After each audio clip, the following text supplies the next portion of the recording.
Hello, Radhe Radhe दोस्तों। और आपका स्वागत है आपके अपने channel Pooja mom and beauty blog में। तो कुछ दिन से मैं वीडियो नहीं डाल पा रही हूँ क्योंकि मेरे यहाँ बहुत सारी शादियाँ चल रही हैं। मतलब रिश्तेदारी में बहुत सारी शादियाँ हैं, इसलिए मैं वो अटेंड कर रही हूँ, इसलिए मैं वीडियो शूट नहीं कर पा रही हूँ। तो आज मैं वीडियो आपके लिए लेकर आई हूँ कि अगर आपके बच्चे पढ़ाई में बहुत कमज़ोर हैं तो हम उनके लिए क्या उपाय कर सकते हैं जिससे उनकी बुद्धि तेज़ हो जाए। तो चलिए करते हैं आज की वीडियो शुरू। तो हम ज़्यादातर हमारे लोगों के घर में हमारे माधव हमारे लड्डू गोपाल होते ही हैं। जब आप अपने लड्डू गोपाल को रोज़ स्नान कराती हैं ना, तो वो जो जल बच जाता है तो उस जल को आप अपने बच्चों को ज़रूर दीजिए, चाहे थोड़ा थोड़ा दीजिए पर दीजिए ज़रूर। उस जल को पिलाने से हमारे बच्चों की बुद्धि तेज़ होती है और हमारे बच्चों की बुद्धि का विकास भी होता है, क्योंकि उसमें हमारे माधव का बहुत सारा आशीर्वाद, वो एक चरणामृत क्या अमृत बन जाता है। तो वो आप अपने बच्चों को ज़रूर दीजिए, ये एक उपाय है। और दूसरा उपाय हमारा इस प्रकार है कि अगर हमारे बच्चे पढ़ाई में कमज़ोर हैं तो हमारे जो घर में हनुमान बाबा होते हैं ना, तो हम अपने बच्चों से बोलें कि हमारे बच्चे जब स्नान आदि करके हनुमान बाबा की चालीसा ज़रूर पढ़ें। इससे भी हमारे हनुमान बाबा का बहुत सारा आशीर्वाद हमारे बच्चों को मिलता है। और हनुमान चालीसा पढ़ना तो वैसे भी बहुत अच्छा होता है, क्योंकि वो हनुमान जी हैं, वो सब कुछ दे सकते हैं।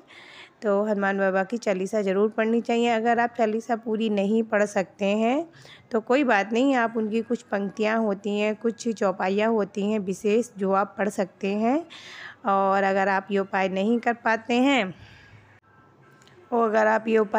पाते हैं मेरा मतलब है कि अगर आपका बच्चा छोटा है और आप ये उपाय करना चाहते हैं तो आप माँ भी इस उपाय को कर सकती है कि बच्चे के नाम, जैसे कि बच्चे की जो भी प्रॉब्लम है उस प्रॉब्लम को मतलब मन में सोच कर और एक संकल्प लेके हनुमान बाबा के सामने जल रख के संकल्प के लेकर हनुमान चालीसा पढ़ सकती हैं माताएं। और हनुमान बाबा के संग में राम दरबार ज़रूर रखें, तभी हनुमान चालीसा पढ़ें, केवल हनुमान चालीसा ना पढ़ें। तो हनुमान चालीसा अगर पढ़ने के बाद जब माँ पढ़ ले, उसके बाद उस जल को अपने बेटे को पिला सकती हैं। तो इस प्रकार से आप ये उपाय कर सकती हैं अपने बच्चे के लिए।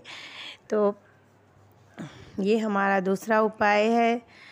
तो इस प्रकार से क्योंकि इस उपाय से हमारे बच्चों को राम भगवान जी का और हनुमान जी का दोनों का आशीर्वाद हमारे बच्चों को प्राप्त होता है। और तीसरा उपाय इस प्रकार है कि हमारे घर में तो शिव दरबार जी हैं, शिव दरबार मैं रखती हूँ, मुझे पसंद है इसलिए। और जब बच्चे सुबह उठते हैं ना, तो स्नान आदि करा के आप अपने बच्चों से बोलें कि शंकर भगवान का अभिषेक, मतलब शिवलिंग का अभिषेक ज़रूर की अपने बच्चों से करवाइए। ये बहुत अच्छा होता है, क्योंकि वो तो स्वयं महाकाल हैं, वो सब कुछ दे सकते हैं हमारे बच्चों को। और अभिषेक करना बहुत अच्छा माना जाता है। आप ज़्यादा नहीं तो आप केवल अपने बच्चों से जल का अभिषेक अपने बच्चों से शिव जी का ज़रूर कराइए। अगर आपके आसपास कहीं शिवालय नहीं है तो आप घर में भी मतलब एक गमले में शिवलिंग को स्थापित करके और उनको जल का अभिषेक रोज़ाना अपने बच्चों के द्वारा दे सकती हैं। तो इस प्रकार से आप ये उपाय कर सकती हैं। और तो चौथा उपाय हमारा इस प्रकार है कि क्योंकि ये चौथा उपाय जो है वो हमारा खुद का अपनाया हुआ है, वही मैं आपको बता रही हूँ, क्योंकि मैं उपाय ये खुद भी करती हूँ। चौथा उपाय ये है कि आप अपने जैसे बच्चे हैं ना, तो आप अपने बच्चों से बोले कि स्नान आदि करके आप अपने बच्चों से कहें कि जो हमारे भगवान गणेश जी होते हैं ना, हम उनको एक लाल फूल अर्पित अपने बच्चों से ज़रूर करवाइए। ये मेरा खुद का अपनाया हुआ एक उपाय है। तो इस पे ये करने से आप उसके रिज़ल्ट देखेंगे, क्योंकि ये उपाय जो है बहुत सक्सेस है। ये मैंने खुद अपनाया है, इससे बच्चों को बहुत कुछ प्राप्त होता है। बुद्धि के दाता हैं गणेश जी। तो ये हमारा चौथा उपाय है, आप ये उपाय ज़रूर कीजिएगा। और पांचवा उपाय हमारा इस प्रकार है कि हमारे घर में जैसे कि सारे भगवान जी होते हैं, लेकिन गुरु जी भी होते हैं। तो आप दिया ज़रूर जलाइए और बच्चों से दिया जलवाइए। और जो हमारे घर में हमारी माता सरस्वती होती है ना, तो उनको स्नान आदि करके उनको